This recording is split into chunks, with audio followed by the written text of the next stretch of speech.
you know, unfortunately right now, nothing's going to change. I mean, Landon Tangwell said that Coach Terry really can't fire. That's kind of like a Pat Kraft thing, which I don't know how that's true. I'm not saying he's wrong. I just don't know how that's true. Like, Coach Terry needs to fire the offensive coordinator. First of all, they need to improve the offense dramatically, and if they don't, he needs to be fired. I mean, he's horrible at his job. He's the reason that we're so bad right now. And I saw this thing today that there was a view window for the media at practice, and it was very low energy. It was one of the lowest energy practices they've ever seen. So we're totally cooked against Indiana. Like, there's no way on God's green earth we're winning. I just hope they keep it somewhat close, which is crazy to say about Indiana.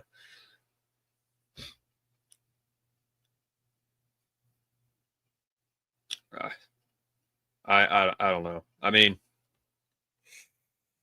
I just hope that Terry Smith takes the reins and makes changes, because, again, we're going to be mad Saturday. I mean, try not to get mad, but we're going to be angry because nothing's going to change. It's going to be the same song and dance that it's been the past few weeks, and it's just not going to change. I mean, unless he leaves, they could tell him the game's at 3:30 on Saturday, so that way when he gets here, everyone's gone.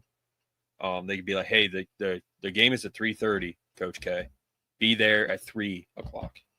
All right?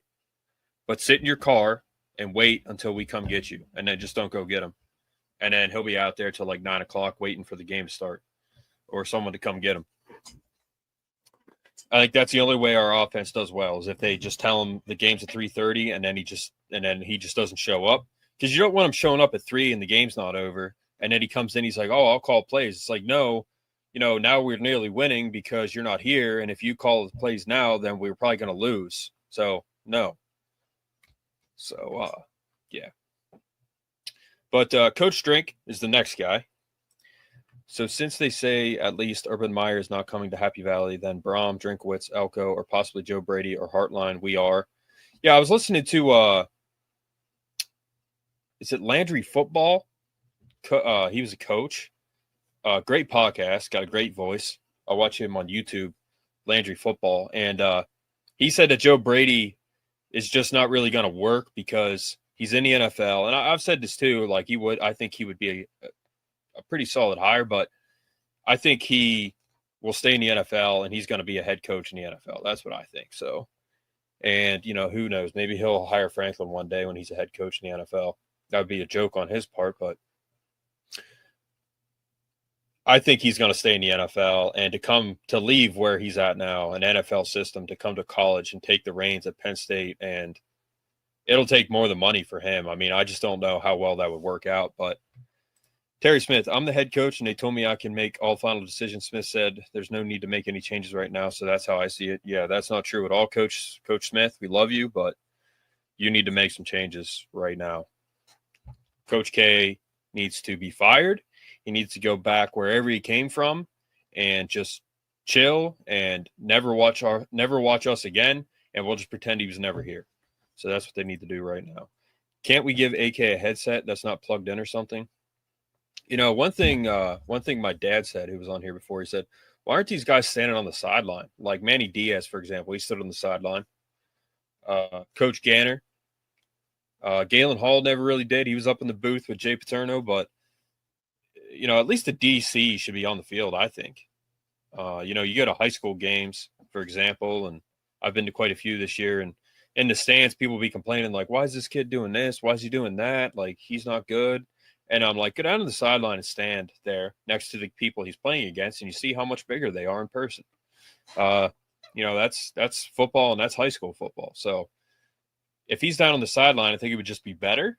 I mean, he might have a health issue or something that he can't be down there. I don't know. But like Joe was up in the booth in his later years because he was old and, he's on a cane and stuff like that. But, Manny Diaz, he was always, hands on his knees, focused in like Larry Johnson on the sideline. So I think he should do that instead of talking through a walkie-talkie. When you're down there watching the game and you don't have the window open, you can't hear stuff. You don't know what those guys are going through, really. And you're not down there getting the feel of the game. Like, that really helps. That makes a difference. And Brett said it last night, like, defensively, Why aren't we hitting guys off the line like those Ohio State receivers? They were wide open. Be up on the line. My dad said it too. Be up on the line and hit them off the line. Like, what are you doing? You're letting the two best receivers in college football, 2 first-round picks, just run down the field. Like, hit them at the line. Punch them in the gut. Whatever you got to do. Do something. Goodness gracious. Yeah. So, that would be a good point, Penn State fanatic. Yeah, give him a headset that's not plugged in so he thinks he's calling the plays and he's not. That is a great idea. Coordinators are more effective on the sideline. That's right. Remember Alex? Shout out. Yes, they are. I actually wouldn't mind Manny Diaz. Yeah, he's another one. But, again, his head coaching resume just, I don't know. But, yeah, that's not a bad point, Kevin, because we know we would be elite on defense always. And the only question is, I want an offensive guy. That's what I want, because he needs to be able to take over if a clown like Clown Olnecki is calling the plays and he's clearly sucking. And then they just they're like, oh yeah, just keep doing it. It's fine. Liam Clifford, let him throw, let him throw the ball 3 times against Ohio State, because that's definitely fooling them, and now they're scared of us. So let's take the bad quarterback's brother, who is not a quarterback, and let him throw the ball against Ohio State. So his resume, obviously, current head coach of Missouri, 44-26 record, pretty good. Annual salary $9 million. It's pretty much no matter who we get, they're going to be paid more. 12 to 15 is what I heard. He's from Oklahoma. He went to Arkansas Tech. He was at Alma High School in 2005, Springdale High School. So again, another guy who started at the lower level, high school, and then worked his way up to head coach in college football. Auburn. He was the OC there when Cam Newton was there, that won the national title. I think that was under. No, was that Gus Malzahn? I can't remember the guy's name. I'm not an Auburn fan. Arkansas State running back coach. Arkansas State co-OC running backs. Boise State tight end coach. OC QBs 2015 at Boise. NC State OC QB.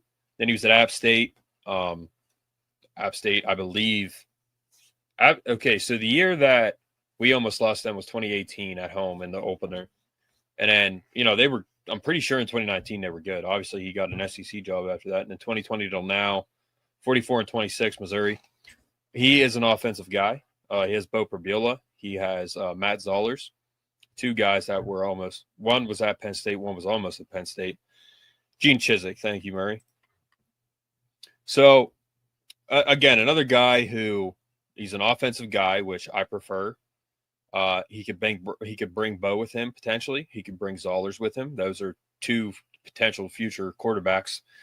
And but we got Gronk, who I like. I don't know, but again, started at the lower level, didn't play in the NFL or anything, and just worked his way up. These guys that started at these smaller schools worked their way up. He doesn't seem to me like he has a huge ego. I could be wrong, but I've only watched him on the sideline. But I just. He's a guy that has worked his way up, like Coach Chesney. So, I think that could potentially be a good fit. But we'll see. I mean, his questionable call there, he didn't take the field goal, ran Bo, and Bo got his leg snapped in half. That's a bad call. And I don't want to see that at Penn State. So if Clifford throws a pass, I'm flipping AK the bird the rest of the game. Are you going to be at the game? Love Drink, he would instantly upgrade your offense. Yes, he would.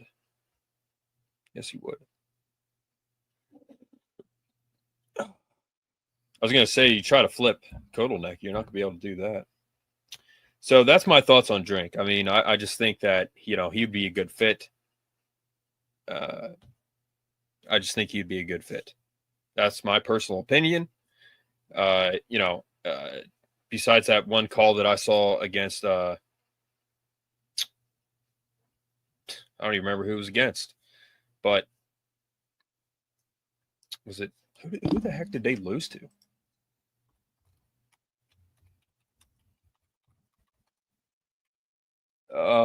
It was. Yeah, I literally don't even remember. Auburn, right? No, Vanderbilt. I'm sorry. Vanderbilt. So, yeah. I mean, 6-2, not a bad record. Lost to Vandy, I believe, is at home. So, yeah. Yeah, thank you, Murray. So, yeah. But we will move on to that's just my overall thoughts. Offensive guy who'd bring Bo, bring Zollers. Again, Penn State and Franklin, they didn't pay college players NIL or high school players NIL money because they have no idea what they're doing. So